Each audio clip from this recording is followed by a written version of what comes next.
নমস্কার বন্ধুরা, job updates and news চ্যানেলের পক্ষ থেকে তোমাদের সকলকে জানাই স্বাগত। তো আজকে সম্পূর্ণ একটি সরকারি চাকরি নোটিফিকেশন নিয়ে কথা বলবো, যে নোটিফিকেশন তোমাদের পশ্চিমবঙ্গ সরকারের পক্ষ থেকে জারি হলো, যেখানে তোমাদের সম্পূর্ণ পার্মানেন্ট পোস্টে এবং খুব উচ্চমানের বেতনে নিয়োগ করানো হচ্ছে, যেখানে মিনিমাম 25,000 থেকে শুরু করে ম্যাক্সিমাম 35,000 টাকা পর্যন্ত স্যালারিতে প্রার্থীরা নিযুক্ত হতে পারবে এবং সমস্ত জেলা থেকেই প্রার্থীরা আবেদন করতে পারবে। এবং এই সমস্ত পোস্টগুলোর জন্য অনেক দিন ধরেই তোমরা অনেক ক্যান্ডিডেট মেসেজ করেছিলে এবং তারা দীর্ঘদিন ধরে এই সমস্ত পোস্টগুলোতে জব করতে ইচ্ছুক বলে জানিয়েছিলে। তো তাদের জন্য একটা গ্রেট অপরচুনিটি, যেখানে ছেলে মেয়ে প্রত্যেকেই অ্যাপ্লিকেশন করতে পারছো।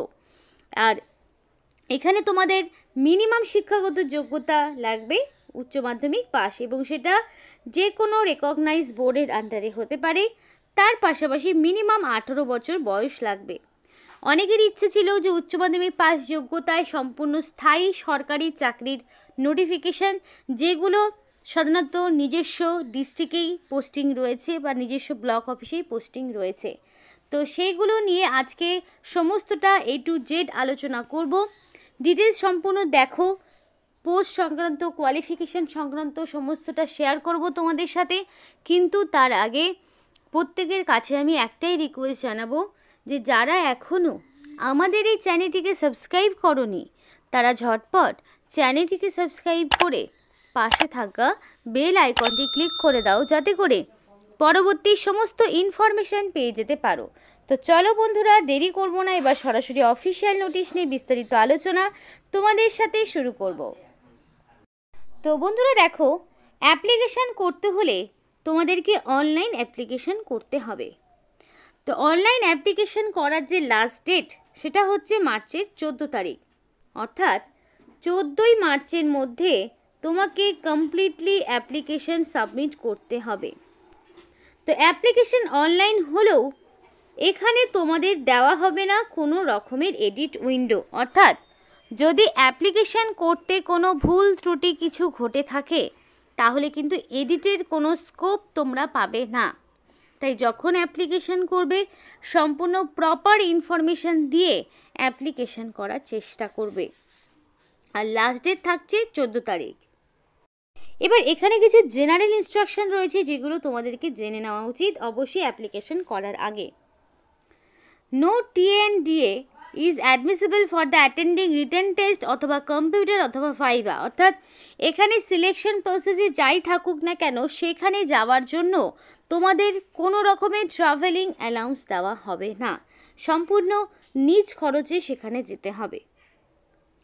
তারপরে দেখো, যারা এখানে মানে খুব ইচ্ছুক কাজ করতে, তাদের সম্পূর্ণ প্রপার ডকুমেন্টস দিয়ে অ্যাপ্লিকেশান করতে হবে। যদি কোনো রকম ফলস ইনফরমেশান পাওয়া যায়, সম্পূর্ণ অ্যাপ্লিকেশান প্রসেস থেকেই বাতিল করে দেওয়া হবে।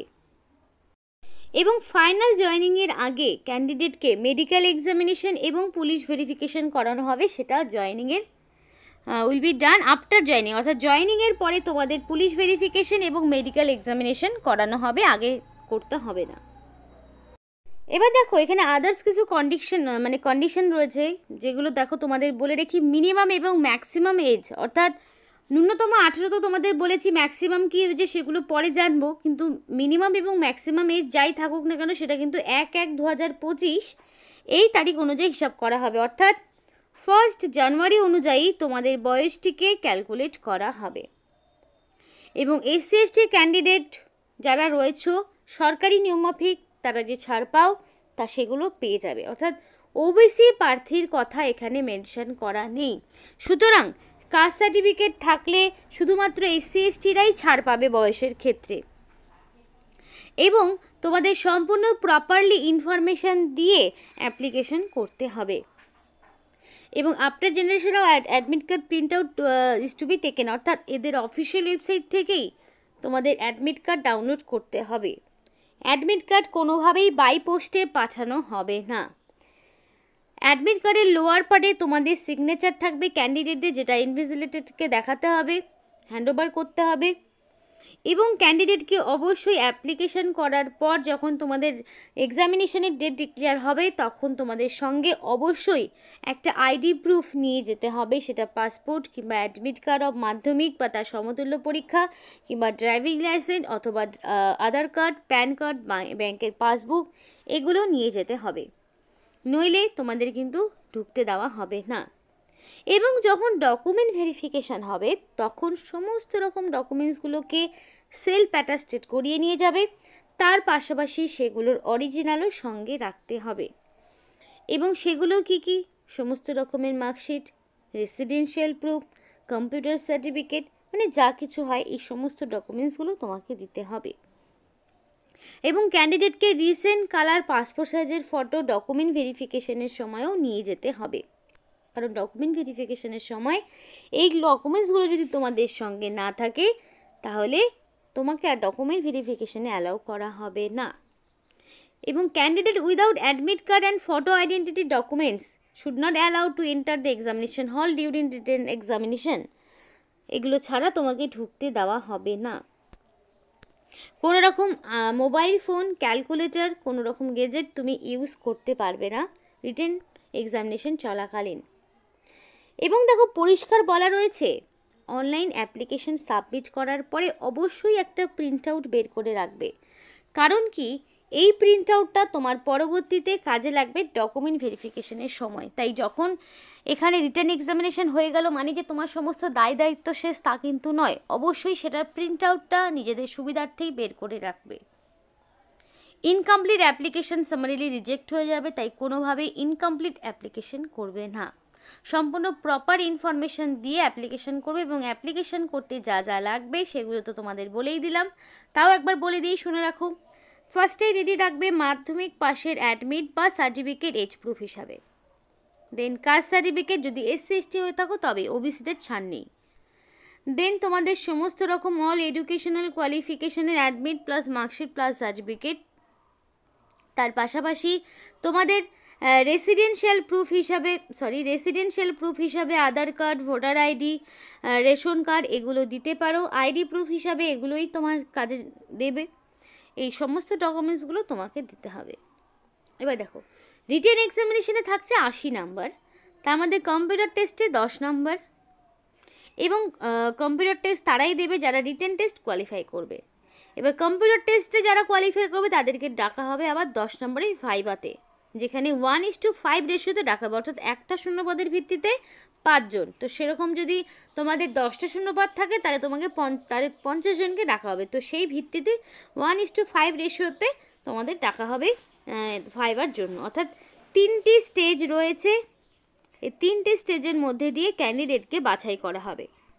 সিলেবাস দেখো পরবর্তীতে তোমাদের এখানে অবশ্যই ডিটেলস পেয়ে যাবে, কিন্তু তাও এখানে বলা রয়েছে যে English, Bengali, mathematics, general knowledge, child protection থেকে তোমাদের এখানে সিলেবাসে থাকছে রিটেন এক্সামিনেশনে।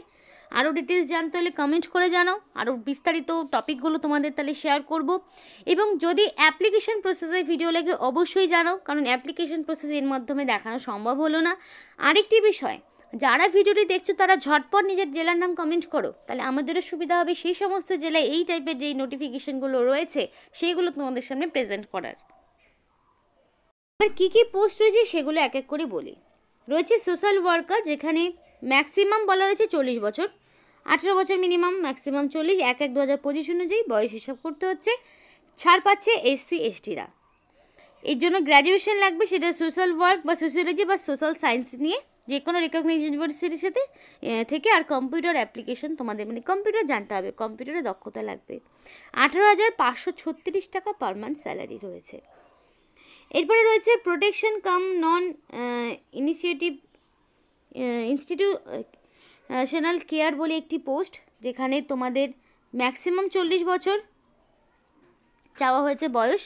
পোস্ট গ্র্যাজুয়েশন লাগবে, সেগুলো হতে পারে তোমার social work, sociology, child development, human rights, public administration.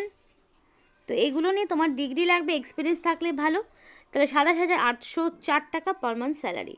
এরপরে রয়েছে আউটরিচ ওয়ার্কার। দেখো এই পোস্টে তোমার লাগছে কি মিনিমাম উচ্চ মাধ্যমিক পাস, সেটা সায়েন্স হতে পারে, কমার্স হতে পারে, আর্টস হতে পারে, যে কোনো ব্যাকগ্রাউন্ড থেকে মিনিমাম যদি তুমি উচ্চ মাধ্যমিক পাশ করে থাকো 18 থেকে 35 যদি তোমার বয়স হয়ে থাকে তাহলে তুমি অবশ্যই আবেদন করতে পারবে এবং 1/1/2025 অনুযায়ী বয়সটিকে হিসাব করা হবে।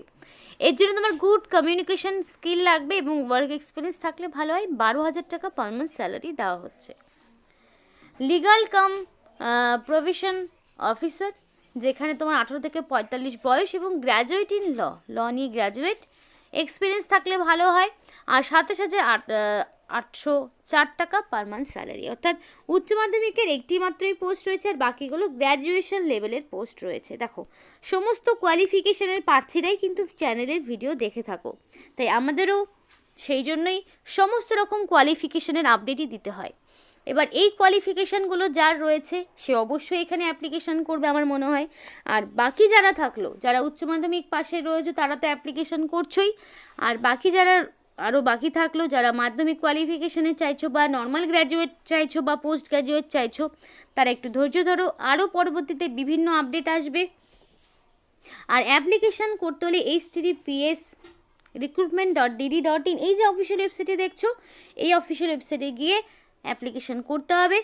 নিয়োগটি কোথা থেকে করা হচ্ছে বলি, নিয়োগটি তোমাদের government of West Bengal office of the district magistrate দক্ষিণ দিনাজপুর বালুরঘাট থেকে করা হচ্ছে। ডিস্ট্রিক্ট চাইল্ড প্রোটেকশন ইউনিট অর্থাৎ শিশু সুরক্ষা দপ্তরের পক্ষ থেকে নিয়োগ করা হচ্ছে, যেখানে নোটিফিকেশান বেরিয়েছে তোমাদের 20 তারিখে, অর্থাৎ ফেব্রুয়ারি 20 তারিখে নোটিফিকেশান বেরিয়েছে। একদম নতুন একটি নোটিফিকেশান, প্রত্যেকের জন্য নোটিফিকেশানের নাম্বারও রয়েছে, চাইলে নিজেরা একবার চেক আউট করে দেখে নিতে পারো। যাদের মনে হয় যে সবসময় চ্যানেলের পক্ষ থেকে তোমাদেরকে ফলস ফেক ইনফরমেশান দেওয়া হয়, তাদের জন্য বলছি নিজেরা পারলে একবার অফিসিয়াল ওয়েবসাইটে চেক করে দেখে নিতে পারো, কারণ এখানে সমস্ত রকম প্রপার আপডেটই তোমাদের সামনে তুলে ধরা হয়। আমাদের কাজে হলো ইনফরমেশান তোমাদের তুলে দেওয়া এবং সেই ইনফরমেশান যাচাই করে নিজেদের অ্যাপ্লিকেশন করার দায়িত্ব সম্পূর্ণই তোমাদের। তো এখানে আজকের মতো ভিডিওটি শেষ করছি। ভিডিওটি ভালো লাগলে অবশ্যই লাইক করো এবং চ্যানেলটিকে সাবস্ক্রাইব করে আমাদের সাপোর্ট করো, আমাদের সাথে থেকো, পাশে থেকো। ভিডিওটি সম্পূর্ণ দেখার জন্য তোমাদের সকলকে জানাই অসংখ্য ধন্যবাদ।